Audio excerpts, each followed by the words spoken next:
Olá pessoal, sejam muito bem-vindos. Nós estamos em mais um Minuto Cast, o podcast do Minuto da Terra. Aproveita para se inscrever aqui no nosso canal, se você gosta de conteúdo relevante, conteúdo de grande credibilidade. E também nos segue aí no Spotify, a gente está com o Minuto Cast no Spotify. E aqui no YouTube a gente está com o Minuto da Terra, o canal do agronegócio. E hoje a gente vai falar sobre os desafios e oportunidades da produção animal de base a pasto.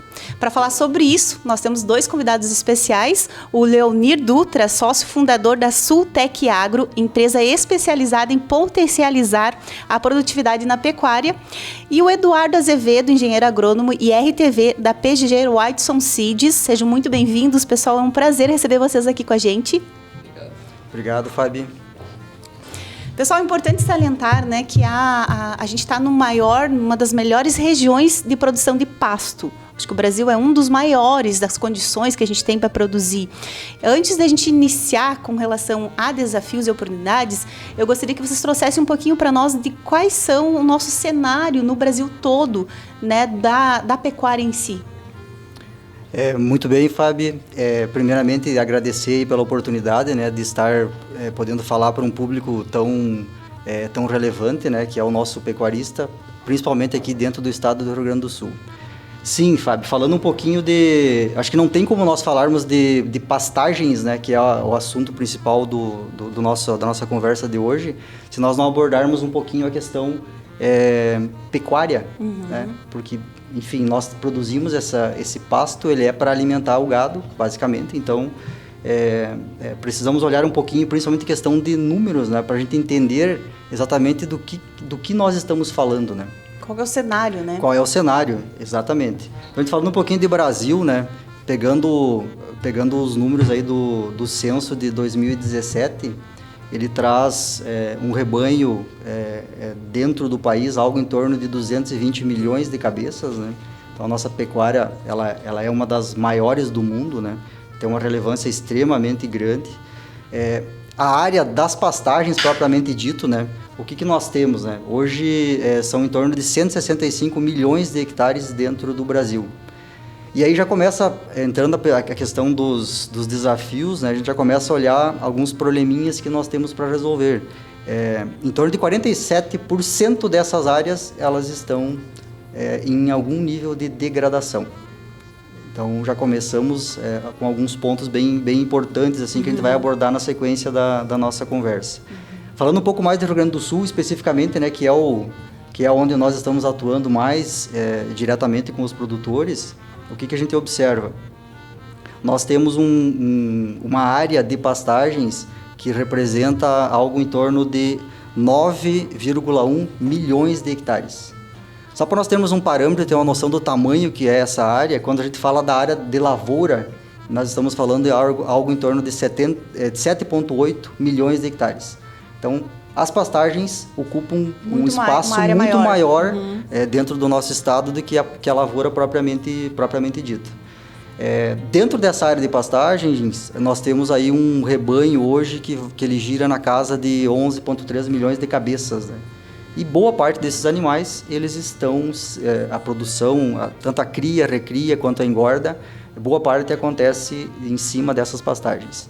Então aí a gente já traz alguns números para nós começar a conversar e no decorrer aí do nosso podcast a gente poder esclarecer um pouquinho mais aí como é que está o cenário da pecuária aí a nível Brasil e principalmente Rio Grande do Sul. Muito bom, e a gente pode trazer a questão, falando em questão de área, né, olhando aí para a área de pastagem e a área aí de lavoura, de grãos, por exemplo, a gente vê aí como é que está a nossa questão de produtividade, né? A ineficiência desse setor. E a gente pode trazer isso de que forma? Quais são os pontos? Porque são diversos aspectos que influenciam nessa questão de se ter uma boa eficiência ou não em produtividade, né? Como é que vocês veem isso? Bom, primeiramente gostaria de agradecer o convite de estar aqui hoje junto contigo, Fábio, com o Leonir também no Minuto Cast. Prazer. Bom, falando um pouco sobre esse tema de sermos uma potência na produção de pasto, se tratando de Brasil, né, um Brasil tropical na produção de pastagens tanto perenes como anuais tropicais, A gente tem uma capacidade produtiva extremamente alta em todo o Brasil, onde a gente não tem neve, onde a gente não tem problemas, né, de frio extremo que baixa muito a produtividade. Em algumas regiões a gente tem um problema do período das secas, né, onde para de chover, mas que a gente tem a capacidade de produzir anteriormente e ter isso pronto para utilizar com os animais, trabalhando com um mineral específico onde a gente vai conseguir ter bons índices zootécnicos. Se tratando do Rio Grande do Sul, aí sim eu falo de boca cheia que nós somos uma potência na produção de pasto. Por quê? Porque nós temos uma capacidade produtiva, todo o sul do Brasil, Paraná, Santa Catarina e Rio Grande do Sul, uma capacidade produtiva de produzir tanto pastagens de inverno, as pastagens de clima temperado, como pastagens de verão, as pastagens tropicais. Então a gente tem um inverno definido, um verão definido e transição. Então a gente tem capacidade de produzir no verão alta produtividade, alta quantidade de produção de massa, e no inverno uma produção de alta qualidade. Então a gente tem capacidade de produzir os 365 dias do ano. Diferente do Brasil como um todo, que tem o período das secas e apresenta uma dificuldade. Agora no Rio Grande do Sul não tem desculpa. A gente sim tem algumas geadas, a gente tem algum frio em algum momento, falta de chuva em algum momento no verão, mas de maneira geral, se a gente fizer um bom planejamento, a gente tem uma alta capacidade produtiva que a gente está deixando de utilizar. A gente não faz isso. Que é isso? Se a gente pegar hoje os índices zootécnicos do Rio Grande do Sul, a gente está numa produção de 65, 70 quilos de peso vivo hectare ano. E sim, se me perguntarem, Eduardo, a pecuária dá dinheiro? Essa pecuária não dá dinheiro. Agora, a pecuária que produz 300, 500 quilos de peso vivo hectareano, 1.000 quilos de peso vivo hectareano, aí a gente vai bater de frente com a soja, porque sim, essa pecuária existe e essa pecuária tem alta capacidade de gerar renda para o produtor, de maneira sustentável. Eduardo, tá, mas a gente tem todo esse cenário, todo o cenário propício, né, digamos, que a gente é abençoado, né, para conseguir ter todas as condições favoráveis para que a gente tenha. O que o produtor precisa fazer, então, para a gente fazer, enfim, o que precisa ser feito? Onde é que está o nosso gargalo? Quais são? Eu acredito que são vários, mas a gente poderia trazer aqui, por onde a gente começa, então, né? Perfeito. Esse tema a gente poderia passar amanhã falando sobre isso e eu acho que a gente não chegaria numa conclusão. Porque são diversos os gargalos, né? Tem a parte cultural, né? Tem a parte que dificulta muito também financeira do produtor. Muitas vezes o produtor não tem capacidade de investimento, então não adianta o Eduardo, o Leonir chegar lá e falar, olha, tu precisa melhorar a fertilidade do solo, comprar uma boa semente, cuidado com as plantas daninhas, fazer uma pastagem produtiva, né, ter uma genética que vai responder, uma genética animal que vai responder essa pastagem produtiva, se o produtor não tiver capacidade de investimento. Então, parte também por aí. A outra parte é, a informação precisa chegar até o produtor. A universidade está gerando informação de qualidade, pesquisadores do Rio Grande do Sul, que são referências a nível mundial, gerando essa informação. Mas como é que a gente faz com que o produtor tenha acesso a essa informação de forma clara e precisa, para que ele possa utilizar essa informação e para que ele possa gerar isso e investir e produzir. Então a gente tem esses gargalos dentro do sistema produtivo que a gente vê uma evolução, ela é devagar se comparado à lavoura, ela é bem mais devagar. Mas uma coisa que a gente vê é que a lavoura ela está mostrando para o produtor, para o pecuarista, que se pode fazer diferente. Então a lavoura hoje ela está fazendo uma pressão sobre as áreas de pecuária, a metade sul do Rio Grande do Sul, os campos de altitude, que onde era exclusivamente pecuária, a agricultura vem fazendo uma pressão. E vem mostrando para aquele pecuarista antigo que faz essa pecuária de 50 quilos, que a vaca morre magra no inverno, que falta pasto, que não mineraliza esses animais, está mostrando que sim, pode se fazer diferente. Então a agricultura ela está mostrando que o pecuarista pode ganhar mais dinheiro e pode produzir mais pasto. Então isso que a gente vê hoje, que sim, está acontecendo de passos devagares, porém está acontecendo. Mas a gente gostaria de ver isso mais rapidamente, mas isso faz parte do processo, né? Porque a gente vai estar trabalhando com questão cultural, como você falou, né? E toda mudança até de comportamento, ela tende a demorar um pouquinho mais, né? E é uma pena porque a gente tem perdas gigantescas dentro de um cenário de grandes oportunidades, né? E, Leonir, como é que tu vê essa questão de todo esse comportamento, vamos dizer assim, do cenário, né, do setor? Sim, o Eduardo ele foi muito feliz em colocar esses pontos, né? Sim, a questão cultural ela pesa, ela tem é difícil mensurar o quanto pesa, né? Mas sim, a gente tá muito intrínseco ainda no pecuarista esse modelo de produção. Uhum. Porém, ele vem se mostrando que é um modelo, talvez para o momento atual ele não é mais o suficiente, né? Nós precisamos subir a régua e 70 quilos realmente não vai fechar a conta, né, Eduardo? Porque por mais que nós consigamos em alguns momentos bons preços, de qualquer forma a receita por hectare ela vai estar ruim. E aí quando se tem uma crise, nós estamos ainda dentro de uma crise, né? Agora em 2024, vamos dizer assim, de preço, melhorou um pouco, mas ainda não é um preço alto. Mas com baixos índices de produção, obviamente que essa atividade ela fica bastante comprometida. E aí sim, a gente vem observando o avanço da agricultura, cultura da soja, milho, enfim, ele avançando sobre áreas de pastagens. De certa forma, pressionando ali também, pressionando, né? Com certeza. O rebanho é mais ou menos o mesmo, porém numa área menor. Uhum. Essa redução ela é algo em torno de 29% se nós compararmos de 1996 a 2017. Então, num curto período de tempo, se reduziu praticamente 30% a área de pastagem, né? Para praticamente o mesmo rebanho. Com certeza, de 17 até agora, isso se intensificou mais ainda, né? Certo. A gente não tem esse número por causa do censo, mas com certeza isso acelerou, né? Certamente. Então, os números... A gente tem uma dificuldade muito grande de números, né? Uhum. Então, o agro como um todo, ele tem assim os números ainda são, a gente depende muito de números oficiais, né? Uhum. Mas a pecuária é um pouco mais frágil ainda a questão de números, mas o censo de 2017 é o nosso referencial, né? É o nosso último meio que a gente tem, mas certamente isso aí se intensificou ainda mais, né, Eduardo? Eu acredito que, trazendo esse ponto do Leonir, antes, um produtor, ele produzia em cima de um pecuarista em 5 mil hectares, 10 mil hectares, que essa pecuária que produz 60 quilos, em escala, sustentava a família. Sim.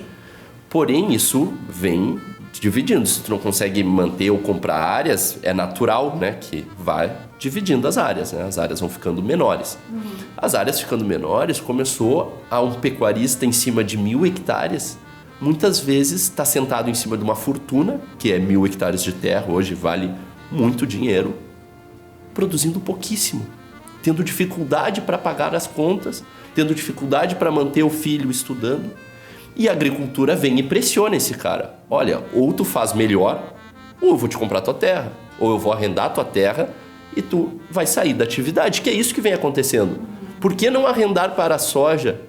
Ou nos campos de altitude, por que não arrendar para a batata, que vai me deixar muito mais dinheiro sem eu precisar ter esse risco, para fazer uma pecuária, né, que não é sustentável economicamente. Então, a agricultura vai fazer ou o pecuarista mudar, ou o pecuarista sair da atividade. E essa pressão vem acelerando o processo. É a forma mais rápida de fazer com que haja essa mudança de processo. E também é geracional, né? Mudança de gerações pode ser com que acelere também, né? Aquele cara mais antigo, aprendeu mais com o avô, mais conservador. Né? Isso faz com que hoje a gente vê o pessoal, né, tem muita oportunidade hoje do guri sair do campo e ir fazer uma faculdade de agronomia, de zootecnia, de medicina veterinária, consegue abrir muito mais. Hoje tem, né, fóruns para ele participar, lives semanalmente. O próprio acesso à informação, né? A gente tem muito acesso à informação hoje, né? Exato. A informação está aí, a gente precisa saber utilizar ela, né?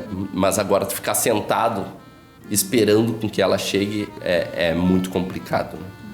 A gente fala então um pouquinho além da cultura, o perfil também do pecuarista, né? Que precisa um pouco olhar para essas oportunidades e também se provocar. Como é que eu faço? Então, porque eu acredito, vocês devem ter essas informações que, às vezes, tu falou em genética antes, né? Então, tipo, o cara, sei lá, ele investe numa genética, a gente tem genética de gado aí incríveis, e aí eu não invisto numa boa semente. Perfeito. Entendeu? Então, tipo assim, ó, eu não sei se ele consegue fazer essa conta ou analisar melhor a tomada de decisão dele dentro do setor, sabe? Uhum. Perfeito.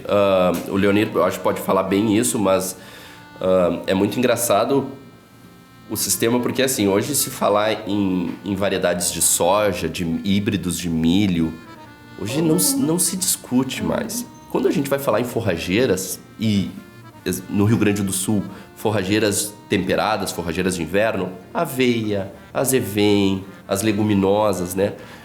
A gente é pouco profissional. O produtor, na hora de comprar a soja, ela vai saber os milímetros que tem aqueles grãos para cair na pipoqueira certinho, para ter uma boa semeadura. Quando vai falar em pastagem, eu quero a mais barata.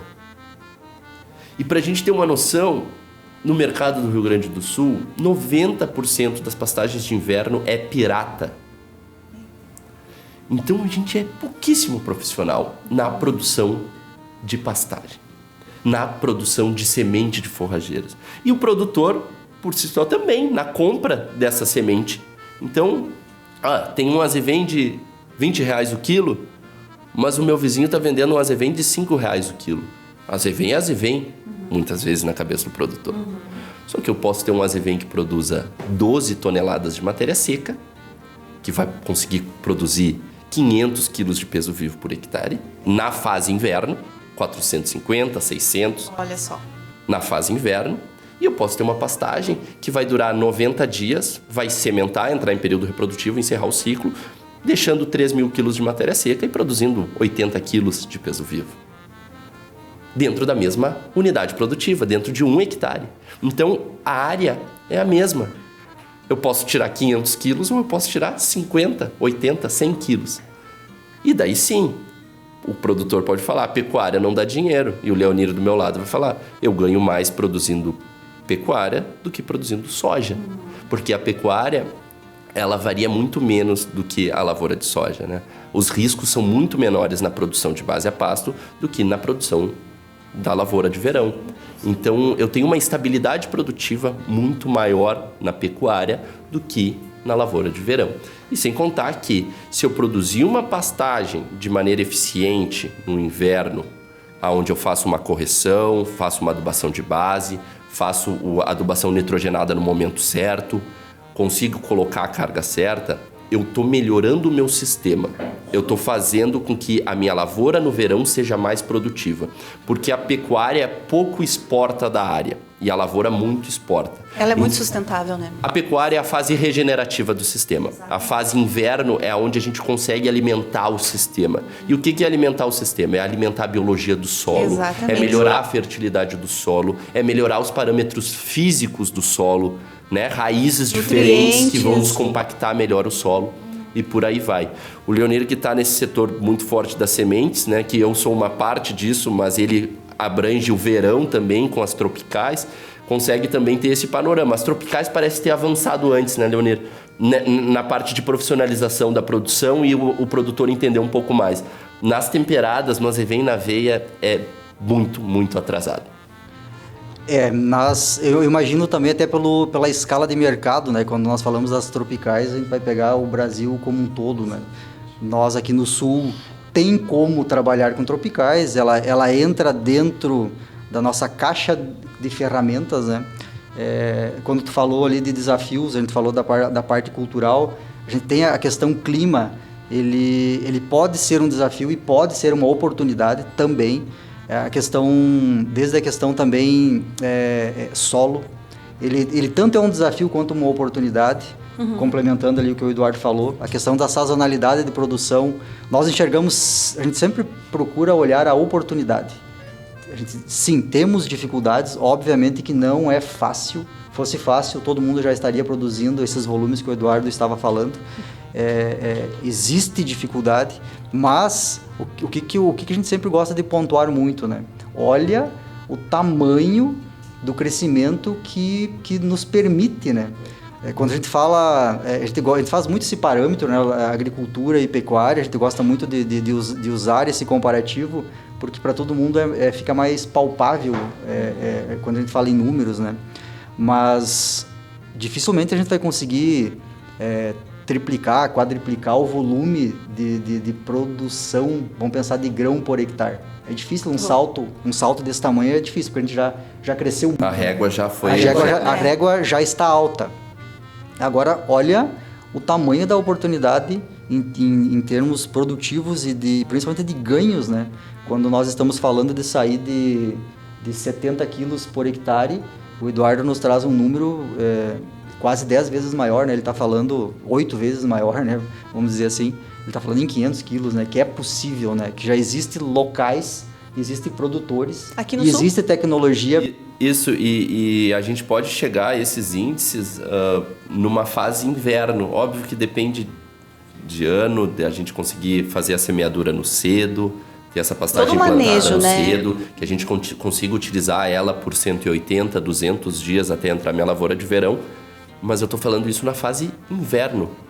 Se a gente pegar uma área de pecuária 365 dias do ano, a gente pode dobrar isso, de 500 para 1.000.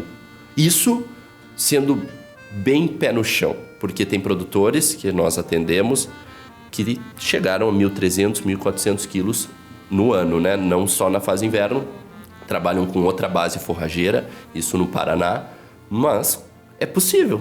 Esse número existe. E a gente não tá... e se colocar irrigação? Aumenta.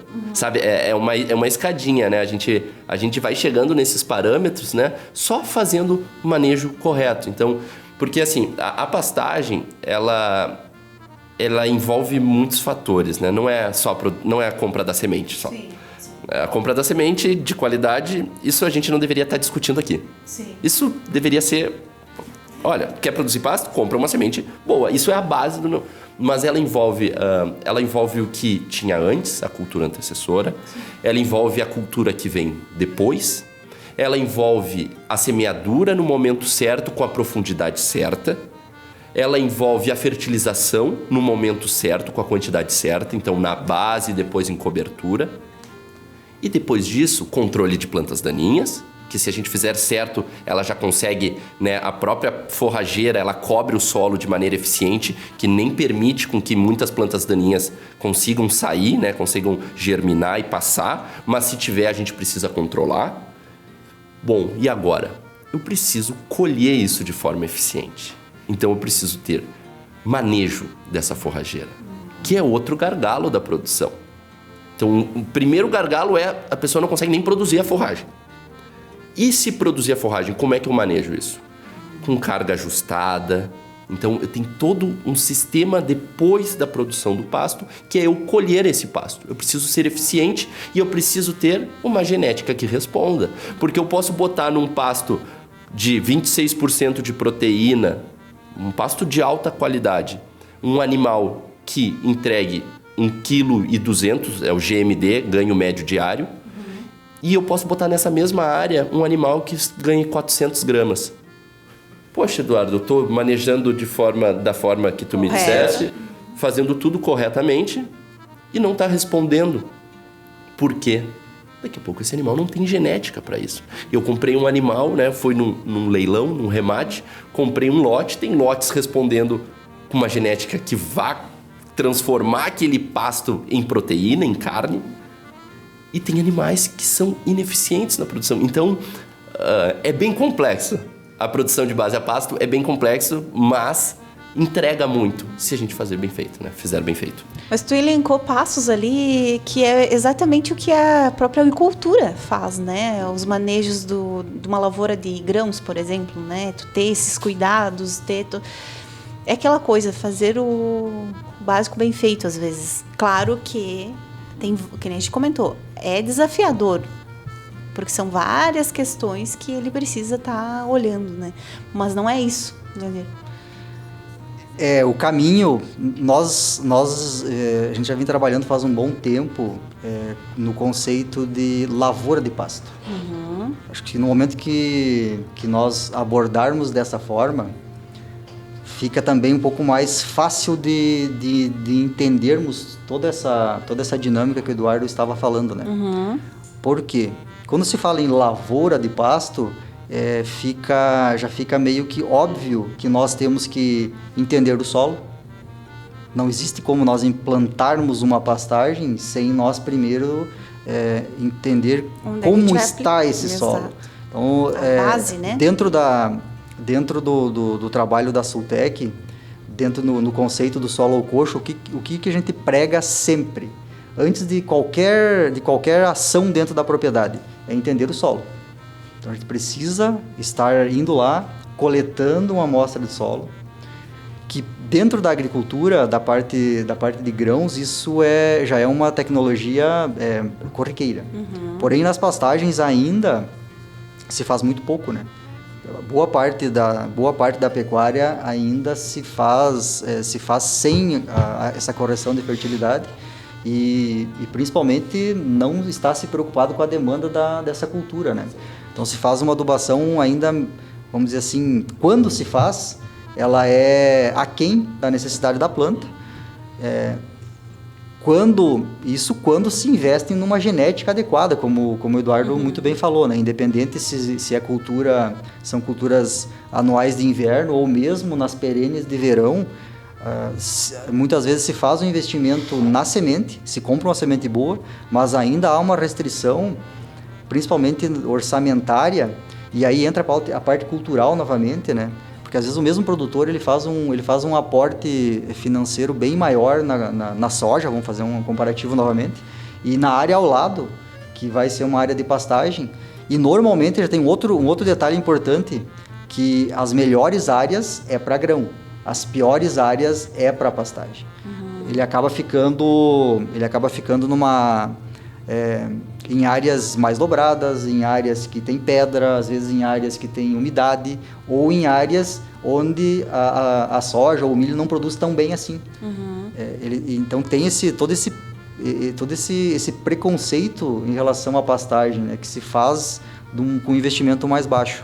E aí, obviamente, que fica difícil ter altas produtividades, né, tanto de volume de massa, e não vamos nem falar de qualidade dessa forragem, né? O Eduardo comentou muito em relação a ganho de peso, né? Se nós não tivermos um volume de comida, como é que esses animais vão conseguir ter bons desempenhos, né?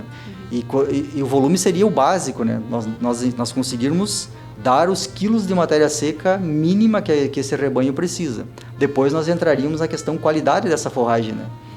Qual é a digestibilidade dessa fibra, quanto de proteína tem, enfim, para aí sim a gente realmente conseguir melhorar o desempenho dos animais. Uhum. Então, sim, temos grandes desafios, né?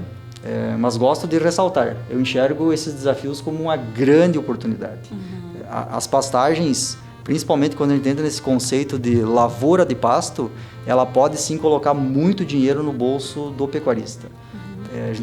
Dá para nós brigar de igual para igual, na pior das hipóteses, com o grão, mas dentro dos nossos cálculos, né, de custo de produção e de ganho animal dia, normalmente a pecuária ela é muito mais vantajosa em relação ao grão, principalmente quando nós botamos na conta a questão do imobilizado de maquinário.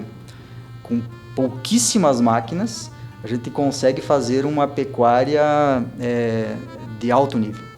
E quando a gente vai olhar para a mesma situação, comparando a parte agrícola do processo, o imobilizado em maquinário é muito grande.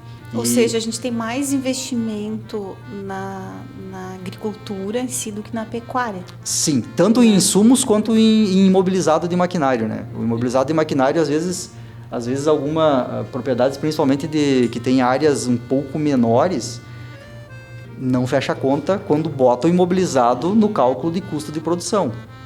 às vezes se faz um cálculo só de fluxo de caixa, né? Então o fluxo de caixa está ok, mas quando joga esse custo de depreciação de maquinário, a conta muda drasticamente, né? Por isso que nós somos defensores aí dessa integração, né? Não quer dizer que um sistema ele tenha que brigar com o outro e não são excludentes, né? Muito pelo contrário, eles são totalmente complementares. Quando a gente fala, principalmente integração lavoura-pecuária, enxergamos que é um caminho assim fantástico, né? Já deveria estar né? acontecendo com mais, digamos assim, com mais participação, na minha opinião, aqui, né, Leonir? Certamente já poderíamos ter avançado mais. Ele ainda ele caminha com passos tímidos. Talvez até por ser um manejo um pouco diferente, né? Foge um pouco do habitual, tanto do pecuarista quanto do agricultor, propriamente dito. E aí ele ainda está engatinhando, vamos dizer assim. Quando nós pegamos algumas situações aí do Brasil Central, principalmente, né? Você tem fazendas já bem avançadas dentro desse processo e com resultados muito bons, né? Mas vocês trouxeram duas questões, né? A dificuldade, por exemplo, do produtor de levar a informação para o produtor, né? De certa forma, a gente tem a universidade trazendo, o pesquisador trazendo. Eu vejo que hoje, até uma pergunta que eu quero fazer para vocês, que hoje a gente tem, como eu falei, muito acesso à informação. A gente nunca teve tanto acesso à informação e o produtor tem esse acesso, né? E na opinião de vocês veem que, se a gente for fazer uma linha do tempo, né? A gente evoluiu muito pouco, né? Mudou muito pouco o cenário. Mas a gente pode ter uma velocidade maior nessa mudança de cenário em função do quê? Da nova geração entrando, em função desses novos acessos a informações que estão mais fáceis, de certa forma, dessa provocação das próprias empresas, como o Sutec, como o PGG, provocando o produtor, levando a informação, mostrando cases, que é outro ponto que eu quero que tu me traga, Eduardo, depois, cases de que tenho certeza que vocês devem ter o produtor que lá estava endividado, estava daqui um pouco entregando a sua propriedade e vocês conseguiram, beleza, começamos por aqui e mudaram o cenário. Vocês acham que a gente tem chance de ter uma velocidade maior nessa mudança por esses aspectos aí? Bom, vamos lá, começando pelo começo. Essa informação, muitas vezes em excesso, gera dúvida no produtor. É muita informação chegando todo dia. Então, primeiro a gente estava na dúvida, será que essa informação chega no produtor? Tá? Bom, essa é uma dúvida. Segunda dúvida, será que essa informação não tá demais? Não tá chegando muita informação de diversos tipos de jeito. Muito assédio, muita... Exato. Então tem as empresas, né, e isso acaba confundindo. Isso eu vejo muito. Eu chego num produtor e daí chegou um cara lá e falou que é melhor para os campos de altitude plantar uma braquiária. Não, agronomicamente isso não funciona. Tu tem um inverno muito longo e um verão muito curto, onde as temperadas funcionam. Tá, mas quem é que mandou tu plantar uma braquiária? Um cara veio aqui. Então, essa informação ela pode estar confundindo muito o produtor e isso gera um problema. Mas o maior gargalo hoje, a gente falou em integração lavoura-pecuária, isso está definido. Isso é o futuro da produção agrícola mundial. Não é a URGS aqui, a UPF, o FSM, não, é o mundo está falando isso. Que para a gente solucionar os problemas de produção agrícola mundial, a pecuária deve fazer parte desse sistema. Agora, como é que a pecuária entra aqui na região? Não tem cerca. É soja até a beira da estrada. Ele não é pecuarista, ele é agricultor, ele é lavoureiro, ele gosta da máquina nova no galpão. Se botar uma pecuária no sistema vai causar uma confusão. Com certeza, vezes. Então, um impacto muito grande, se distanciou muito. Antes não, Passo Fundo, indo pro lado de Palmeiras das Missões, era pecuarista. Verdade. Hoje não tem mais cerca, não tem mangueira, não tem. Então é algo que tem que voltar e ele tem que entender que sim, para o sistema dele a pecuária pode auxiliar a ele a produzir mais soja, a ele produzir mais milho, a ele ter uma produção mais sustentável. Mas qual é o maior gargalo hoje a nível Rio Grande do Sul? É o proprietário e o arrendatário. Num sistema perde-perde. Não é um sistema ganha-ganha. Ao invés de usar a pecuária como benefício para a lavoura, não. O pecuarista rapa, entrega aquela lavoura de pasto sem nada de cobertura, com problemas de planta daninha. No último dia que ele pode usar, ele larga, tira os animais e entrega pro lavoureiro, que é o cara que está arrendando a terra. Daí o lavoureiro não tem uma palhada para dessecar, o plantio direto já é um problema e o lavoureiro tem uma produção em declínio. Então, o pecuarista mata o lavoureiro mata o pecuarista, ao invés dos dois estarem ganhando se tivesse uma conversa. É muito complexo isso, eu não tô aqui para dizer que vamos fazer, é fácil e tá... Não, é extremamente complexo, envolve pessoas, envolve dinheiro, envolve muita coisa. Mas a gente vê que em regiões onde já está compreendido isso, porque o lavoureiro tem que compreender que ele pode ganhar muito se a pecuária no inverno for feita de maneira correta, aonde eu vou fazer uma adubação nitrogenada, aonde eu vou ter aquela cobertura, aonde eu vou ter uma palhada para dessecar, uma ótima produção de raiz, aonde eu vou ter ciclagem de nutriente e eu vou ter uma produção no verão maior. Agora, o pecuarista também tem que entender que ele vai também, se a lavoura produzir bem, se o cara conseguir plantar na época certa, ele vai entregar na época certa. Por quê? Se o pecuarista me entregou a área rapada, eu preciso esperar uns dias para crescer um pouquinho de folha e eu conseguir dessecar, senão eu não consigo nem fazer uma dessecação eficiente. E isso faz com que atrase a semeadura, plantio. Isso faz com que atrase a colheita. Isso faz com que... E daí vai num ciclo que é perde, ao invés de ser ganha-ganha. Então, o pecuarista ele podia falar com o lavoureiro, com o arrendatário, que olha... As pesquisas dizem que o animal não tira quase nada da área. Então eu vou adubar minha pastagem de inverno, mas tu poderia tirar parte da tua adubação do verão e botar junto no inverno, que vai ficar no sistema, vai produzir mais e tu vai melhorar o teu operacional no verão, porque eu preciso botar menos adubo. Ao invés de botar 300 quilos por hectare, eu posso botar 150. Inclusive tem áreas que já se tirou tudo do verão e tá tudo no inverno. Olha só. Porque isso... Mais uma vez, não é o Eduardo, é a ciência que está mostrando isso. Sim. Então, isso já está definido. Só que o que acontece? Não.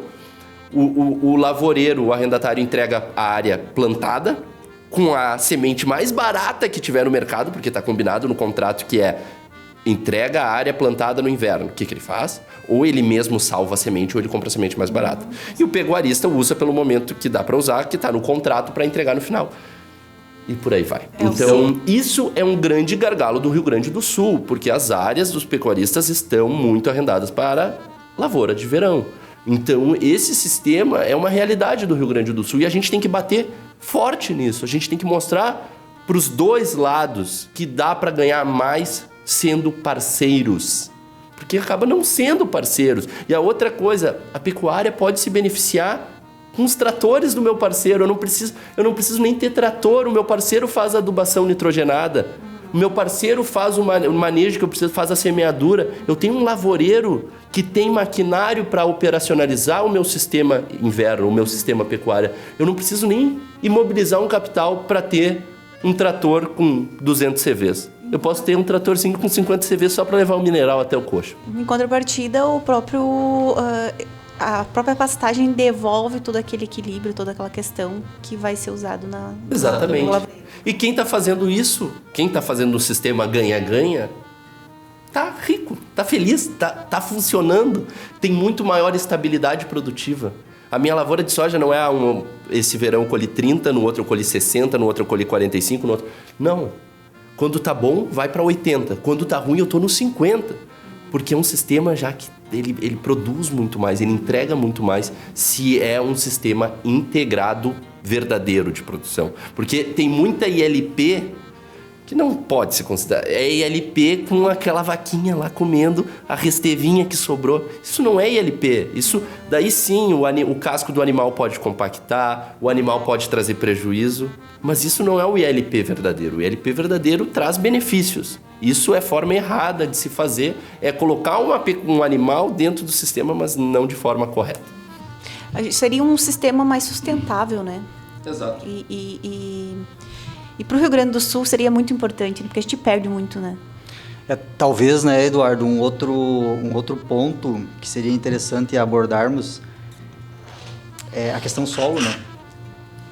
Eu acho que esse seria uma das maneiras mais fáceis do o dono da terra, vamos dizer assim, né? Como a gente gosta de falar, os verdadeiros donos da terra, né? Se esse produtor ele se conscientizar que o grande patrimônio dele não é o número de hectares que ele tem, mas é a qualidade do solo que ele tem. Uhum. E talvez passa muito por esse ponto, né? Esse manejo equivocado. Essa é a cultura do futuro, né, Danilo? Porque eu vejo assim, várias empresas, a gente vê várias empresas, tanto da agricultura em si, se voltando para a preocupação da revitalização do solo, da análise do solo. E então, tipo assim, que nem tu disse, é um modelo de agricultura sustentável. Por que não integrar? Claro, né? Isso é inevitável, né? Se nós continuarmos exaurindo o solo, em algum momento, independente de qual atividade, ela vai se tornar... não vai ser viável financeiramente falando, né? Uhum. Então, nós precisamos olhar para esse lado também. Uhum. E eu imagino que essa abordagem ela seria fundamental. Por quê? Não é só essa geração que está trabalhando em cima da terra, né? Essa geração, certamente, quem tem boas áreas, bons tamanhos de áreas, eles não vão se preocupar financeiramente, né? Mas e qual é a herança? Qual é a herança que esse produtor vai estar deixando para os seus filhos, para os seus netos, né? Verdade. Então, acho que essa abordagem ela seria estratégica nessa mudança de mentalidade. Uhum. Por quê? Se nós estamos realmente preocupados com o que nós vamos deixar, e se existe o conhecimento, como tu muito bem falou, né? As faculdades, enfim, as pesquisas, a gente já tem o caminho para fazer isso, né? Uhum. Não precisamos reinventar esse processo. É simplesmente nós acharmos uma forma de aplicarmos ele, né? Uhum. E quando a gente... Aqui nós estamos falando um pouco mais dessa integração, né? Vamos pegar a parte mais onde se tem lavoura, né? Mas também a gente pode levar essa mesma situação, né, Eduardo, para regiões onde é só pasto mesmo, né? Se nós pegarmos, tem muitas regiões, Missões, se nós pegarmos Fronteira Oeste, Pampa, que praticamente muita área que ela não é agricultável, né? Ela basicamente ela é muito pasto nativo, né? Uhum. Então, tanto é que daquela área que nós falamos dos 9,1 milhões de hectares, 82% dessa área ela é natural. Então, leia-se são campos nativos, né? E como que tá esse solo, né? Como que tá essa área, né? Por que ali a gente tem tanta dificuldade de produzir, né? Uhum. O que nós podemos fazer nessas áreas, né? Porque também é uma fração muito importante, né? E o grande volume de gado, ele está em cima desse tipo de pastagens. Uhum. E até por isso que a gente tem números baixos, né, de produtividade. Tanto... Se nós olharmos praticamente todas as categorias, os números eles são limitados e passa muito pelo volume de comida disponível, né? Sim, tem alguns momentos do ano que conseguimos ter bons volumes, boas ofertas, principalmente no verão. Tem boas ofertas quando não tem veranico, né? Então, em anos chuvosos se produz um belo volume de comida em cima dessas pastagens naturais. Porém, no inverno, basicamente é palha seca, né? Quando tem palha seca. Uhum. E, obviamente, que nesse cenário, a tendência é que o gado acabe perdendo peso. Uhum. E aí vamos imaginar uma situação, né? Vaca de cria. Como é que essa vaca de cria ela vai conseguir ser eficiente, né? Como que ela vai gerar um bezerro lá, um terneiro, né? Se ela está em déficit energético, né? Se ela está perdendo peso. Uhum. E outro ponto, né? Em que condições esse terneiro vai nascer? Ele já vai nascer mais fraco que deveria. Né? Vai estar debilitado. E isso se reflete muito no nosso peso de desmama. Uhum. que acaba acontecendo? A gente desmama animais muito leves. Se fala que a nossa média está em 150 quilos, 155 quilos, Se né? for bom. Nossa, É difícil. Isso dentro das 1.000 melhores fazendas de pecuária do estado. É um número que foi levantado. Então, obviamente que a média geral ela é ainda mais leve. Sendo que nós poderíamos estar desmamando esses animais com acima de 200 quilos, né?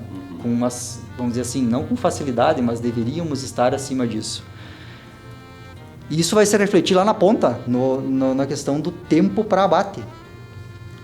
Se o terneiro nasce mal, se a recria, ele vai sofrer na recria, não ganha o peso que precisa, certamente ele vai chegar com mais idade ao abate. Então a nossa média hoje está entre 30 meses, talvez até um pouco acima de 30 meses.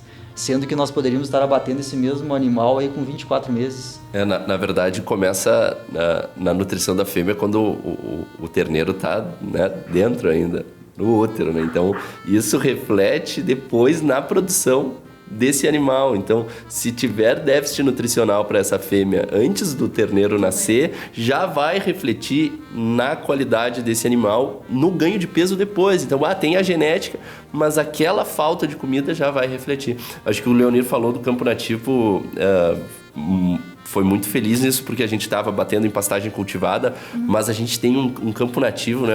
Imenso, né? Eu sou um grande fã do campo nativo, tive professores, o Carlos Nabinger, professor da faculdade, já é aposentado, mas foi professor da faculdade de agronomia, na área de forrageiras, que é um grande fã do campo nativo e fala muito bem, e é um bioma, né? O nosso bioma Pampa é muito rico em diversidade. Em 1 metro quadrado tem mais espécies do que em 1 metro quadrado da Amazônia, num metro quadrado de campo nativo. E que a gente está esquecendo disso e transformando, né, muitas vezes tudo em lavoura, esquecendo do que tem ali e qual é o papel daquele campo, né, no equilíbrio, no ecossistema. Mas, bom, o professor Carlos Nabinger, ele mostrava para nós em aula como é que a gente olha o campo nativo e a produção de 70 quilos de peso vivo hectareano.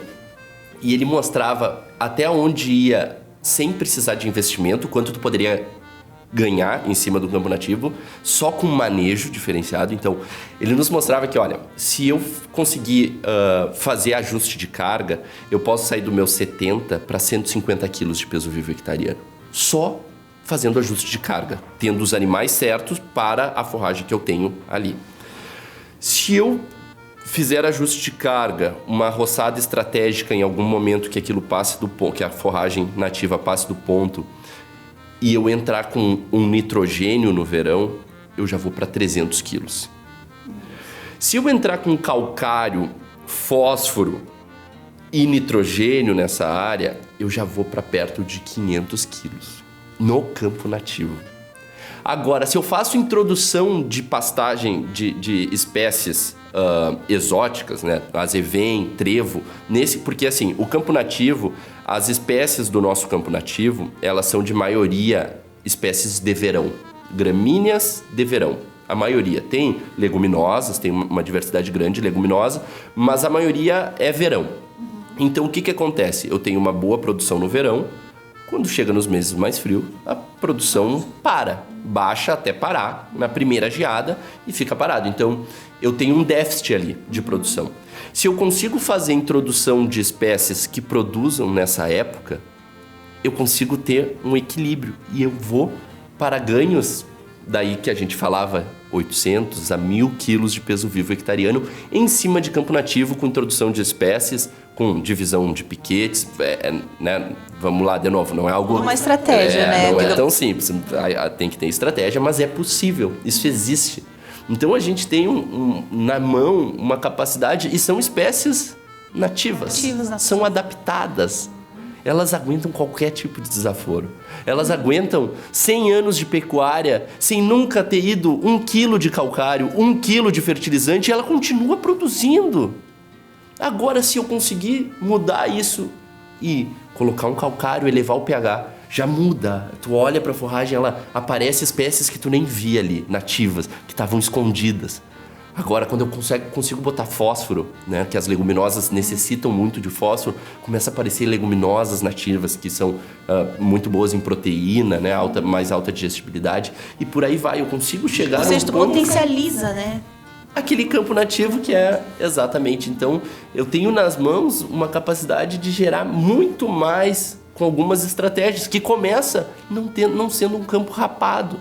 Né? Aquela coisa de muitos animais, uma área pequena, tu chega na porteira e vê o esterco dos animais, isso já, tá com muito mais animal do que a capacidade dessa área, capacidade de lotação dessa área. Então, hoje, 2024, vaca morre de fome no Rio Grande do Sul.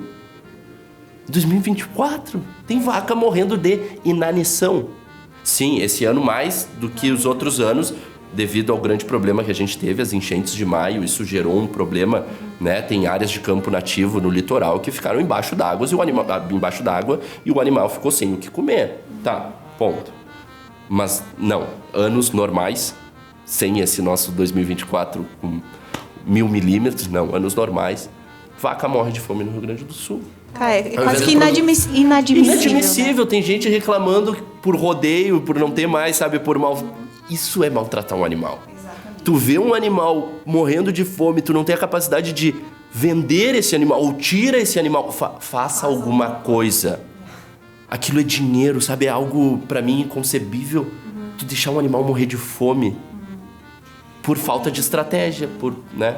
Além disso, né? Tipo, é um ser vivo ali. Exato. Que poderia estar, né? Então, tipo, produzindo todo um alimento. Exato, um alimento mais nobre que existe no mundo, né? Exato. Que é a carne, uma proteína de origem animal, né? Mas puxando só um ponto que tu falou ali das enchentes, né? E aí eu queria perguntar para vocês a questão, voltando ali ao solo, Leonir. Então, teve a erosão, a gente sabe que a questão, principalmente da pastagem, ela acaba sendo uma cobertura, como a gente já falou, acaba sendo um sistema insustentável. Nessas áreas que teve essa degradação, que teve essa questão da erosão mesmo, quanto tempo para a gente conseguir revitalizar esse solo? Aonde eu tinha essa pastagem, eu sofri menos? Como que vocês viram esse cenário aí que a gente viveu agora nos últimos meses? O tempo, isso vai muito longe, né? Depois o Eduardo pode me ajudar aí nessa parte de composição de solo, mas se fala em 200 anos para 1 centímetro de solo, né? Então, tu imagina numa erosão o quanto se perde. É difícil medir isso, né? Mas sim, sempre que nós tivermos cobertura e principalmente diversidade de raiz e profundidade de raiz, né? Esse é um outro ponto importantíssimo. O solo vai sofrer infinitamente menos quando tem um excesso de chuva. Agora, a gente observa, principalmente aqui na região de Passo Fundo, a gente viu muito isso, né? É só rodar que tu enxerga abriu valeta no meio da lavoura, né? A água escorreu, levou N quantidade de solo embora, né? E isso fica claro que aquela agricultura que estava sendo praticada ali, ela tem algumas dificuldades em questão de compactação de solo, principalmente, né? Essa água ela correu na superfície. Óbvio, né, que foi um volume totalmente... Chegaria num limite igual. Num limite igual, mas tem diferença de uma área para outra, né? Quando se observa áreas que tinham um mix de cobertura, quando o produtor se preocupa nesse sentido, por mais que não vai se utilizar às vezes a pecuária em cima da área, mas essa preocupação de ter uma cobertura real, principalmente no inverno, né? É muito importante. Ela faz toda a diferença, né? Porque o que a gente enxerga, tem muita área de lavoura ainda que eu considero um desperdício absurdo, né? Que ela fica praticamente num vazio durante o inverno. Ou quando tem uma cobertura, tu vê de longe que aquela... tem um azevém que nasceu lá abaixo, ou foi jogado uma aveia de péssima qualidade e não foi feito fertilidade nenhuma naquela área e ela nem conseguiu cobrir direito o solo. Ou ainda pior, né? Às vezes tem áreas que tu vê que ficou a resteva da soja e ficou largada até o próximo. Ficou num pousio, vamos dizer assim, até o próximo plantio. E aí, nesse tipo de situação, entraria perfeitamente mesmo um mix de cobertura, né? Então, acertando quais são as cultivares certas para cada manejo, né? Para cada produtor. Não existe uma receita única, né? Como a gente comentou lá no início, talvez um dos grandes desafios é ter profissionais no mercado que consigam olhar de forma sistêmica para essa variedade de sistemas de produção e ele consiga auxiliar o produtor na tomada de decisão. Sim. Porque o que a gente tem visto muito, né? Tem muitos profissionais especialistas, principalmente nas áreas de culturas anuais, né? Sim. Hoje a gente tem profissionais espetaculares, né? Na parte de produção de soja, produção de milho. Mas o profissional que consegue olhar essa complexidade de unir vários sistemas, eu acredito que ainda faltem esses profissionais no mercado. E talvez, voltando lá no início, né, como que essa informação está chegando no produtor? Acredito que não tenham profissionais com esse conhecimento o suficiente, né, para conseguir fazer com que essa informação chegue a todos os nossos produtores, né? Então, temos um desafio também nessa parte. Cabeça aberta. Exato. Consiga entender esse sistema. Olhar de cima, né? Essa visão de cima da propriedade, né? Exatamente. Normalmente, o que a gente tem observado é cada um na sua caixinha. Muita receita de bolo, né? Exato. Muita coisa e é diverso. O Rio Grande do Sul é diverso. Os solos do Rio Grande do Sul é diverso. O clima do Rio Grande do Sul é diverso. O produtor... Eu trabalho com alemão, trabalho com italiano, trabalho com português. Eles são diferentes. Sem contar agora as gerações, né? Exatamente. Então, tu ter essa... E isso não é fácil. A faculdade não forma essas pessoas. A pessoa precisa querer e formar isso. Mas, voltando rapidamente sobre a enchente, aonde é que fez a diferença? Pastagens perenes. Vai olhar o campo nativo, que é uma pastagem perene, natural, mas é uma pastagem perene. Vai olhar as áreas de braquiária, pânico, as áreas de festuca, dactilis nos campos de altitude. Vai ver essas áreas. Essas áreas não erodiu. Essas áreas a água infiltrou até a capacidade máxima do solo, mas sim infiltrou, porque as raízes, a diversidade de raiz que o Leonir falou, faz com que essa água consiga infiltrar o máximo até começar a escorrer superficialmente, porque qual é o problema maior da enchente? É um grande volume d'água num curto espaço de tempo. O solo não tem capacidade de absorver tudo isso. Solos que estão bem trabalhados têm uma alta capacidade, mas com que choveu, chega num limite e vai escorrer. Agora, solos que tem problema de compactação, que não tem diversidade de raiz, que está em pousio, a água bate e já não entra, não é depois de 100 milímetros parou de absorver e escorreu. Não, nos primeiros 5 milímetros já estava escorrendo. E daí ela leva o que tem por diante. Não tem o que segurar, ela vai pegando maior velocidade, e isso vai levando e vai perdendo tudo. O cenário de caos, né? Então, pensar em pastagens perenes como dentro de um planejamento forrageiro é fundamental para o sistema. Por diversas formas, elas produzem antes, elas produzem até depois, elas são mais resilientes a períodos de seca porque tem maior profundidade de raiz do que as anuais, porque são perenes, é pensar numa árvore, que é perene, que vai durar 4, 5, 10 anos. As anuais não, as anuais têm um ciclo dentro de um ano produtivo. Nasce em outubro, morre em março, nasce em março, morre em setembro. Então ela faz um pouco de raiz, mas tem um limite, porque ela vai morrer, ela vai encerrar o ciclo, ela não precisa. Agora as perenes, elas têm alta capacidade de segurar esse solo. Então estratégias, pensando no futuro, não só pensando em solo, mas pensando num sistema de base a pasto, num sistema produtivo, essas pastagens perenes são fundamentais para a gente ter maior resiliência do nosso sistema. Bem legal. Pessoal, a gente está chegando no final do nosso bate-papo riquíssimo, uma aula, a gente falando aí sobre informações importantes e informações de credibilidade. Eu acho que hoje a gente trouxe aqui para vocês informações de muita credibilidade. E aproveitando assim o gancho, eu trouxe a questão dessas pastagens perenes, da questão do solo. Se a gente puder fazer, eu sei que não são 5 passos, 5 passos para a gente ter mais produtividade. Mas se a gente pudesse elencar como mensagem final, quais seriam os principais passos, digamos assim, vou chamar de passos ou estratégias, para que o produtor realmente possa olhar de uma forma diferente para o negócio e começar? Eu começo pelo solo, começo pela escolha da semente, genética, enfim. O que vocês poderiam deixar para nós? Vou trazer um pouquinho da nossa experiência e como que nós estamos abordando. Qual é a dificuldade, vamos dizer assim, e oportunidade, né, que nós temos? Nós precisamos obrigatoriamente entregar resultado relativamente rápido para os produtores, porque a Sultec é uma empresa comercial que presta consultoria para os produtores. É diferente de uma empresa que está só pesquisando. Então, na prática, nós temos que fazer com que dê certo de uma maneira muito rápida e assertiva, e principalmente tem que se levar muito em consideração a parte de custos, né, do processo. Então, levando tudo isso em consideração, começamos pelo solo, sempre. A base é solo. De nada adianta nós pularmos essa etapa e o simples seria o quê? O que seria o fácil? Nós ir lá no produtor e oferecermos o pasto milagroso, que muitas empresas fazem, né? Sempre tem um pasto milagroso. Na prática isso não existe. O que existe é um portfólio muito grande de materiais que eles vão se adaptar muito bem para uma realidade, para um manejo, para uma categoria animal, mas não necessariamente isso vai servir para todo mundo.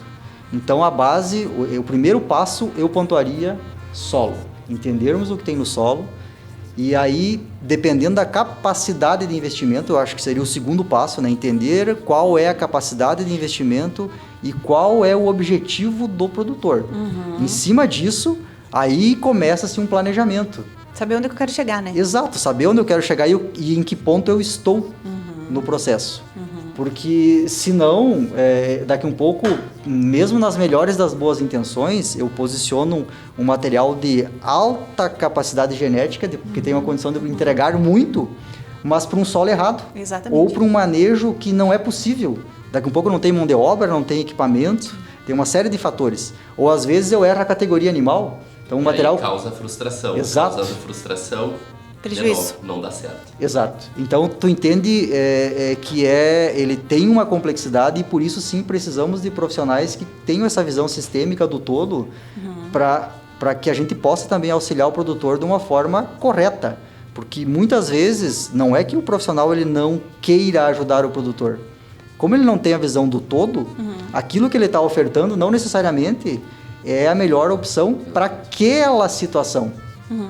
Então, seguindo essa lógica do passo a passo, Eduardo, não sei se tu concorda comigo nessa lógica. Solo é a base de tudo.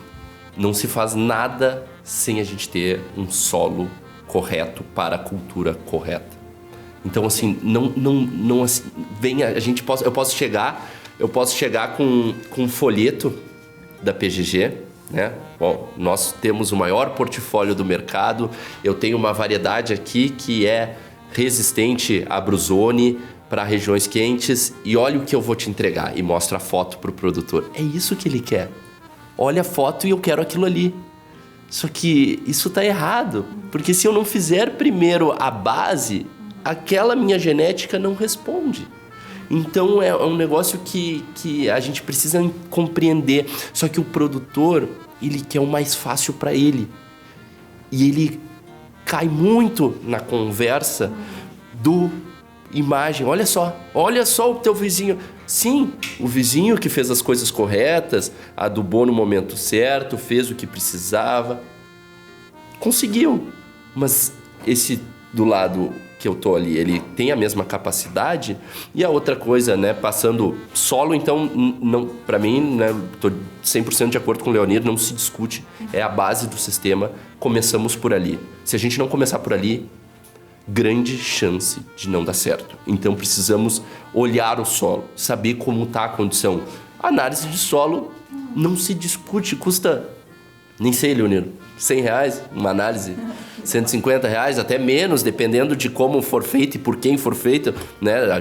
Pode ser mais ou pode ser menos, mas é nada perto do custo do todo.